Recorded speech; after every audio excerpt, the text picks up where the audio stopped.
One faith was brave enough to open its doors to filming.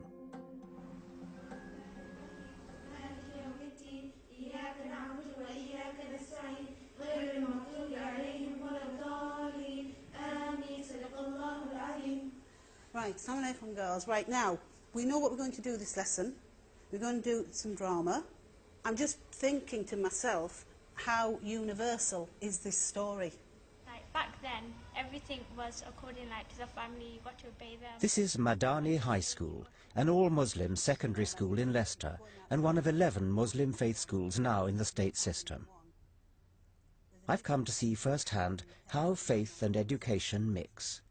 This school gets good results, and many of the girls here hope to become the next generation of lawyers, doctors and teachers. Faith schools are sometimes accused of closing children's minds down by teaching them this is the one true faith, and you get your truth from Holy Scripture rather than from opening your mind to the world. Well, there's slightly a misunderstanding from those who think that way. If you come to our school and if you look at our lessons, they're very much open minds, thinking critically, understanding the world in a very critical fashion. Like all state schools, they teach national curriculum science here. But like many faith schools, they supplement this with religious lessons that they control and which are not subject to Ofsted inspection. In our school, when our teachers tell us stuff like teacher stuff, it's like whether it's up to us whether we believe it or not. The teachers do not disrespect our decision. Everybody has a right to their own decision at the end of the day. Yes. Suppose we take a fact like, are we and chimpanzees cousins? I mean, do you believe that we're cousins of chimpanzees? Or monkeys? No, I wouldn't think so. What do your, perhaps we have a science teacher, have we? What do you teach about that? Well, yeah, we learn about in the curriculum because that's what we follow. We teach them the theory of evolution, but then I do tell them we in Islam our opinion about it, and the girls also have their own opinion and ask questions. So, Miss, do we really come from chimpanzees? But they all have their own opinions for that, and then come to their own decision, which every single one of them realise that actually we didn't, because we believe differently. Every single one of them comes to the conclusion that we did not evolve. Yeah.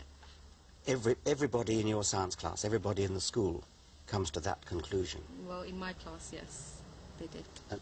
How many is that? I mean, well, I teach 60 year 10 students, so right. 60 of them. And all 60 of them end up rejecting evolution? Yes, because obviously they have their beliefs, which is Islam.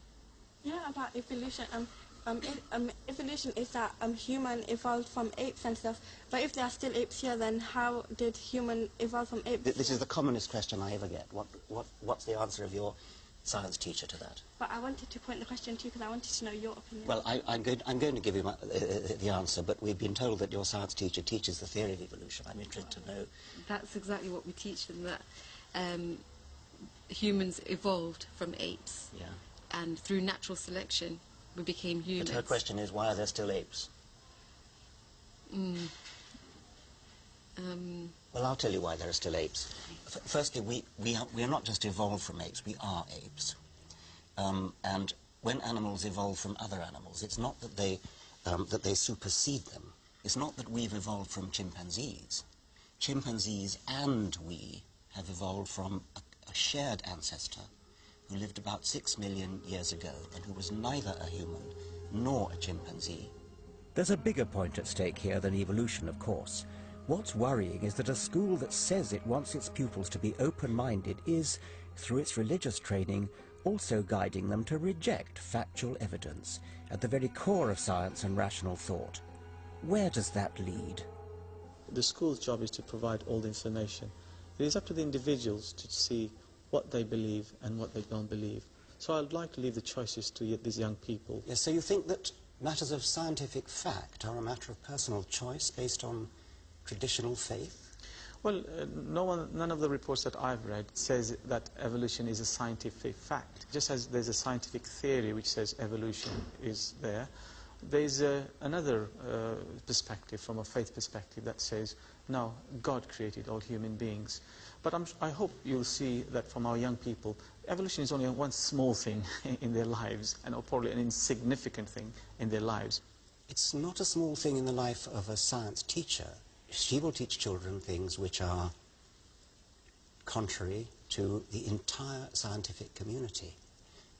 Now, that's not a small thing. That's actually quite a large thing. If science says one thing and the Quran says the other, who do you go with? Well, I'd like to believe that because science, scientific knowledge, and from the same creator, there won't be a conflict. The conflict will probably arise in our understanding of those facts. Well, that sounds reasonable to me. My advice, if you pardon me for offering advice, it would be, you are never going to win the fight against evolution. It is a fact. What you should do is to look at the Quran and reconcile it with evolution, which is what the Christians have done. In our we learned about science and the Quran. By the end of the day, we all came to one conclusion, that the Quran is evidence of science. What science has proved to be just recently is already proved in the Quran 1400 years ago when it was written. But that doesn't include evolution, apparently. No, it doesn't. So what does it include? It includes stuff like the shape of the earth, about the mountains, how they secure the earth. And how in the sea the two waters, they don't mix, the salty water and the drinking water, so it's pure for us to drink. They don't mix, but they pass through each other. Salty water and fresh water don't mix in the sea? No, it's like It's a natural barrier. I was shocked that RE elbows out science like this. So you think the Quran is a good source of scientific information? Yeah. Right. Yeah. Yeah. Right, and you're the one who wants to be a doctor, is that right? Yes.